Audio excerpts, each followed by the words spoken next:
We are thrown into a world where magic is popular and practically anybody is capable of making spells. Asta, the story's key character, is a 15-year-old orphan who, along with his longtime rival Yuno, was abandoned at a church orphanage where they grew up together. Asta is an energetic character that aspires to be the Wizard King, and so does Yuno.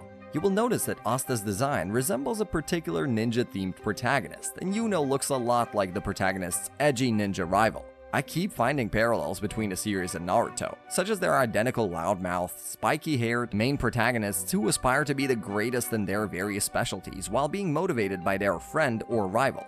Even the stories of the Wizard King confronting the monster in the past is parallel to the 4th Hokage and the Nine-Tailed Fox battle that starts the Naruto series. Through a brief flashback scene, we get an idea of Asta and Yuno's opposing personalities, as the quiet and calm Yuno relaxes comfortably while the lively Asta throws a hilariously forceful kick to his caretaker's face. Unfortunately, the manner in which this dramatic contrast is presented shortly thereafter is extremely badly handled, showing Asta as an incredibly aggressive and impossibly dumb 15-year-old kid whose frequent attempts to earn a girl's favor are quite repetitive. For Yuno, it may be possible to achieve his dream because he has proven himself to be quite an expert when it comes to spellcasting. However, as for Asta, it seems to be significantly more difficult because he shows no signs of magical power whatsoever. However, there is still hope for Asta as the protagonist constantly puts himself through rigorous exercise. In the first couple of episodes, Black Clover introduces the audience to a new universe and a number of fascinating characters, but much of the effect of this world building is lost because many of its themes are commonplace in shonen anime. Eventually, he attends a special ceremony in which young potential mages are chosen to wield grimoires. The day they both acquire their grimoires begins their separate adventures to become the most powerful magic user in the land, the Wizard King. I can definitely see someone younger getting into this. If you switch off the portion of your brain that searches for cliches, you can find it appealing. The character designs are quite generic, and the majority of the budget appears to have gone toward the digital effects used in the magic sequences. The second episode also introduces a potential villain, and the relationship between Yuno and Asta makes more sense. It made Yuno seem more human, and I enjoyed that element. And as much as Yuno resembles Sasuke, his personality distinguishes him just enough. Yuno isn't an anti-hero, therefore Asta's competition with Yuno is about living in his shadow rather than attempting to be better than some jerk across the street. Despite Yuno's innate magical talents, Asta doesn't look at him with anger or jealousy. Instead, he risks his own life to save his buddy from the enemy. However, it looks like this is not the first time he saved Yuno's life.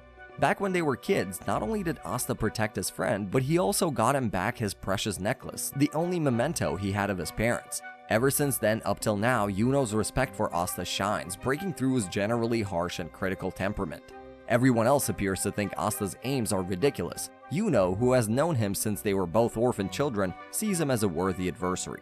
When Asta realizes that his grimoire actually works, it results in a joyous moment knowing that all of his hard work in the hopes of one day becoming the Wizard King was not wholly in vain. The first 2 episodes were a good adaptation of the first chapter with a deep emotional plot. Just based on these 2 episodes, I'd give the show thumbs up for being pleasant enough to watch. But then came episode 3 and all of that positivity was ruined. I was anticipating the duo to take their Magic Knight exam only to discover that the entire episode was an uninteresting filler.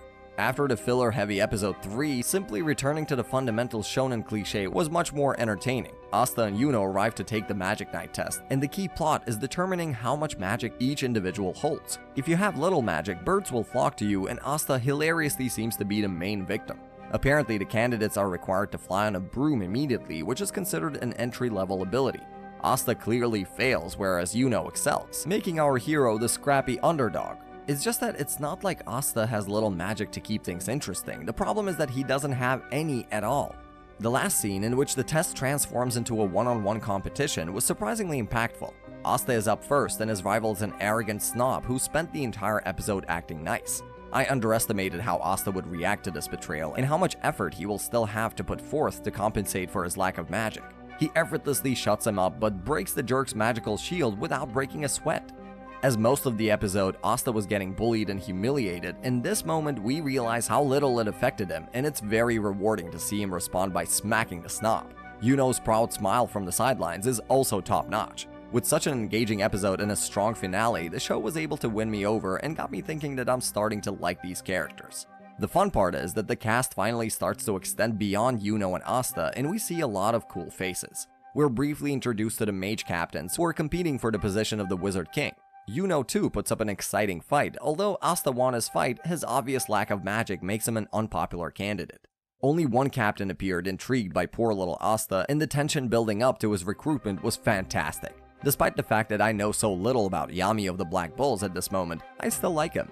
Knowing he's on par with the other captains in terms of power and magic, but prefers to do things in a more enjoyable manner, makes him all the more endearing. Asta discovers, a bit too late, that the Black Bulls are officially the worst of the squads. Regardless, they're stubborn underdogs. Meanwhile, Yuno appears to be traveling down a dark road, whereas Asta appears to be cheerful and upbeat. The voice acting for the supporting characters is excellent, with a diverse range of personalities displayed. The main drawback of this episode is when Asta's pretty warm recruiting is stopped by some horrible poop jokes, which reduced Asta to the irritating little snot we all know he is. Once they're done with the exams and they're assigned to their squads, we see a bit of Yuno's team at first, as well as the icy welcome he receives for not being a noble. The Black Bulls are the Magic Knight's outcasts, filled with the eccentric characters that are common in shows of this type. Asta, the weirdo, fits well in, as does Noelle, a princess of the kingdom whose lack of natural skill has caused her to get ignored by her family. As their training begins, crazy shenanigans erupts, and they must cope with the other members of the squad, including the weirdest of them all, Captain Yami, who encourages his team by presenting them the choice of either obeying his commands or dying. I wonder, will these weird folks ever become our comfort characters as we learn more about them? Well, the only way to know is to wait and see. The episode displays something Asta didn't realize his sword could do: deflect magic. Again, the calm that everyone displays over the strength that no one has ever seen before strikes me as odd.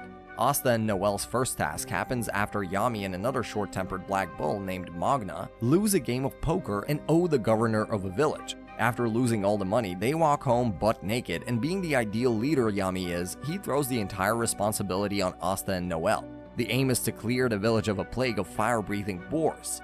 I thought it was funny that neither of them could fly a broom since Asta has no magic and Noelle can't control hers. But when they arrive, they discover that they're being held hostage. Naturally, such adversity causes our heroes to level up in true shonen fashion. The trio finally gets to fight a proper villain. The enemy has attacked a town because he considers its inhabitants to be an inferior class. We immediately witness Asta and Magna at their finest, battling for the villagers without skipping a beat. Noelle takes a moment to gather her courage, but we know that she will be able to do it. Right now, the show is making good use of the Black Bull's fierce misfits. Magna's performance in episode 10 is particularly enjoyable, as he exhibits genuine concern while protecting those in need. Even with his advantage of fire versus the enemy's ice, he looked like he needed help. All three of the Black Bulls had at least one memorable moment, like Noelle utilizing her water to form a shield for the people in Magna. It's adorable to see her put on her naughty I was planning to do that act, while on the inside she squeals with delight at her own success. Episode 10 was the slickest yet, neatly resolving the Lord Heath problem. I think the villain was pretty cool, and I appreciated watching the major characters interact, and even enjoyed the ending scene in which the Black Bulls console the slain mayor's grandson. On the negative side, this is an episode that really needs stronger animation. The action is mostly made up of awkward and incomprehensible frames. Thankfully, the soundtrack does a wonderful job of establishing the gloomy medieval fantasy atmosphere. We're still waiting to learn more about these villains, and for the show to reveal Asta's black sword, but this episode gets us into the story's dynamics as our heroes prepare to smack the villains down. You can't assess a drama like Black Clover based on only 10 episodes. Black Clover features the most obnoxious main character in anime history, in my opinion. I could say that the plot can be described as basic and predictable, but that would be unfair. Shows like Black Clover truly come to life after about 40 or 50 episodes, and we gain a sense of the story's direction. Haruka Mirai, Black Clover's opening soundtrack, has honestly been one of my favorite aspects of the show, boosting me up even when the plot couldn't. Next up, it's time for Asta to get paid now that he's completed his first legitimate assignment as a member of the Black Bulls. The effective mission also brings up the Magic Knight Squad evaluation structure, which are golden stars granted by the Wizard King, the character that we still haven't been blessed enough to see 11 episodes in. I'm not sure how important these stars will be in gauging Asta and Yuno's progress. I mean, Yuno is from the best performing squad with a staggering 70 stars to his name. In contrast, it's hilarious how Yami enthusiastically places the new gold star on the board, but it disappears quickly because the Black Bulls have a lot of negative stars. It looks like our protagonist's accomplishment is simply paying off Black Bull's debts. Another enjoyable factor is the Harry Potter scenery.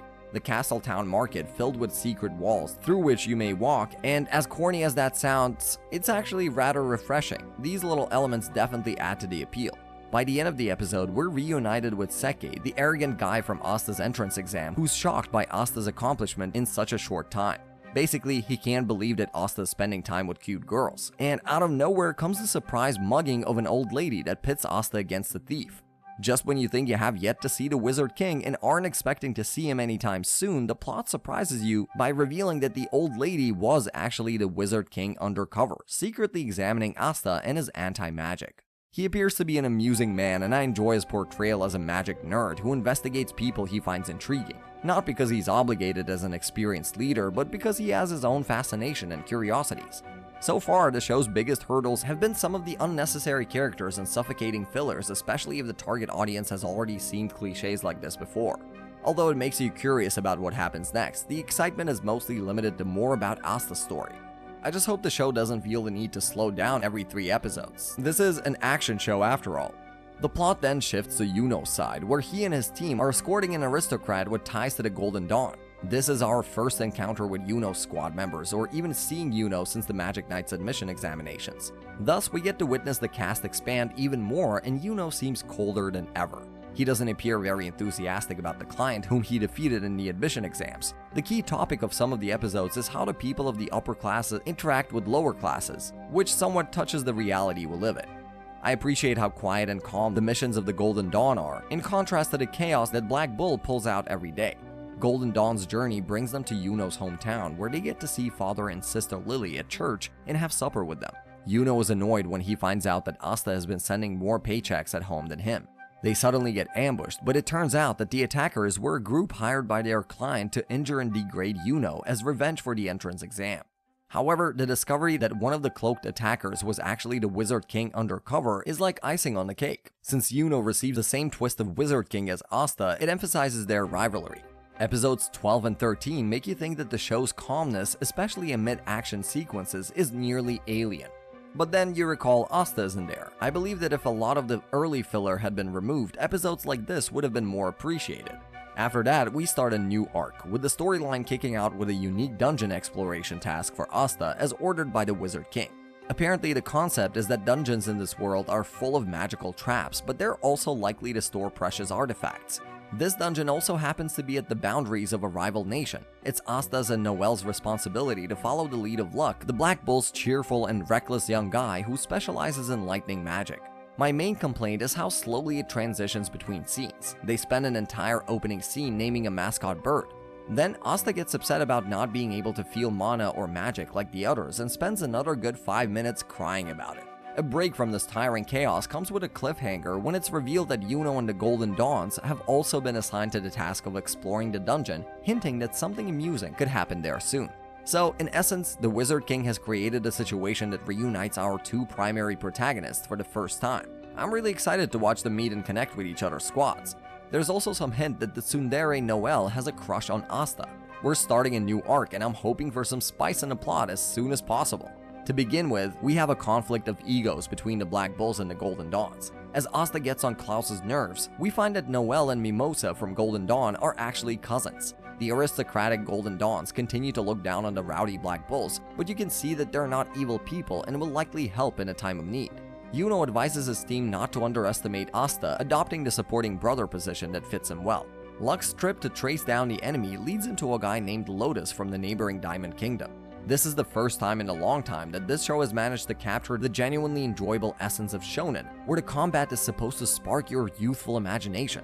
Lotus appears to have a reputation, as seen by a brief backstory scene with the Wizard King, yet despite his power, he acts hilariously by fleeing the battle and saying that he would rather complete non-violently. It seems like the show is teasing us by compelling us to guess who is underestimating who. He's an intriguing opponent for Luck, who has the same relaxed attitude. You already anticipate him to be stronger than he appears, but Lotus becomes in charge of the fight with his smoke magic. He puts Luck in a situation where his will begins to crack. The storyline leads us to believe that Luck is the type of person who hides his real emotions by smiling all the time, and you can't help but anticipate a sad flashback. Another exciting twist is that a mysterious powerful person from Lotus's squad is also traveling the dungeon. The storyline suddenly becomes filled with enough action and humor to keep things entertaining. Soon, it's revealed that Luck was born emotionless and blank, and that his mother mistreated him as a result. He eventually earned his mother's love, but she died, leaving him with an untreated knot of mixed feelings. Just as Luck is ready to go all out against the enemy and we're getting excited, Asta interrupts with his shonen hero speech and Luck realizes he wasn't alone all along and has friends. Nevertheless, it's satisfying to see Asta and Noelle coming to Luck's help and then to see them all team up to win the battle. Yuno and the Golden Dawns battle the other Diamond Kingdom guy. However, the Black Bull's continual approach of launching Asta and his anti-magic at all of their issues is becoming tiresome.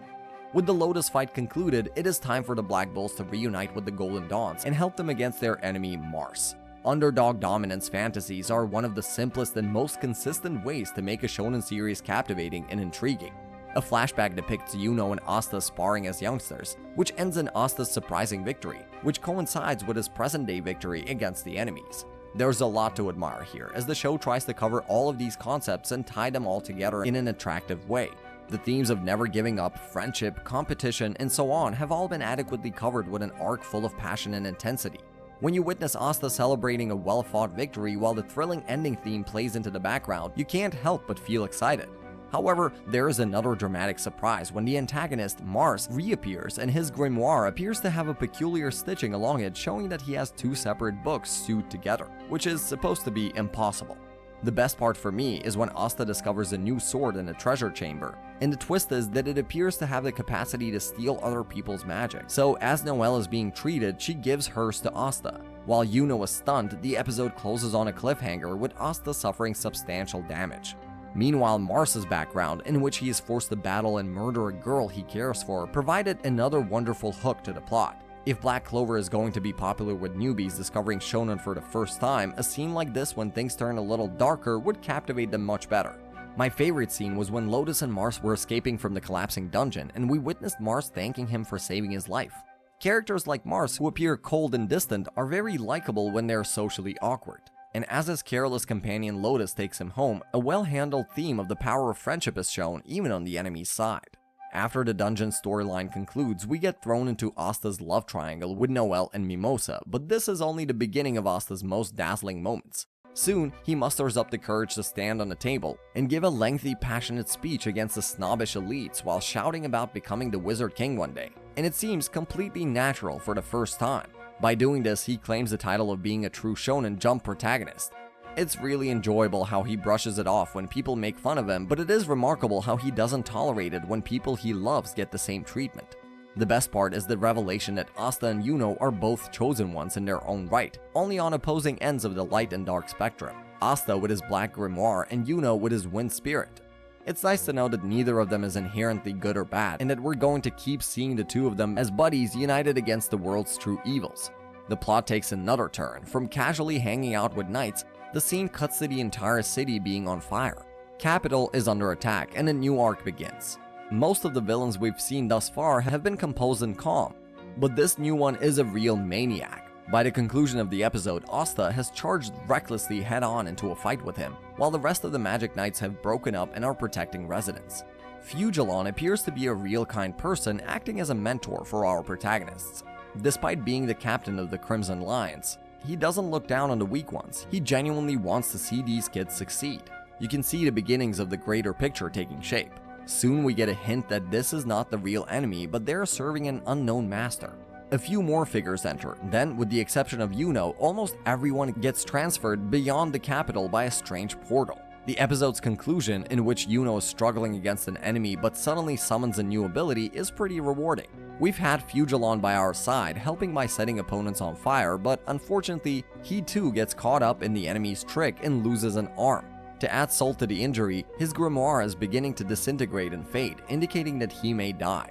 As this royal capital arc progresses, things aren't going as smoothly as anyone was thinking. We can't wait to watch Asta grow and succeed after watching only 25 episodes. We want him to surpass everyone's expectations by proving them wrong and become the Wizard King. The show has truly anchored itself in investigating the interactions between individuals of different classes while successfully exploring various themes, which we believe is its most distinguishing feature among its competition. And with that, our recap for today comes to an end.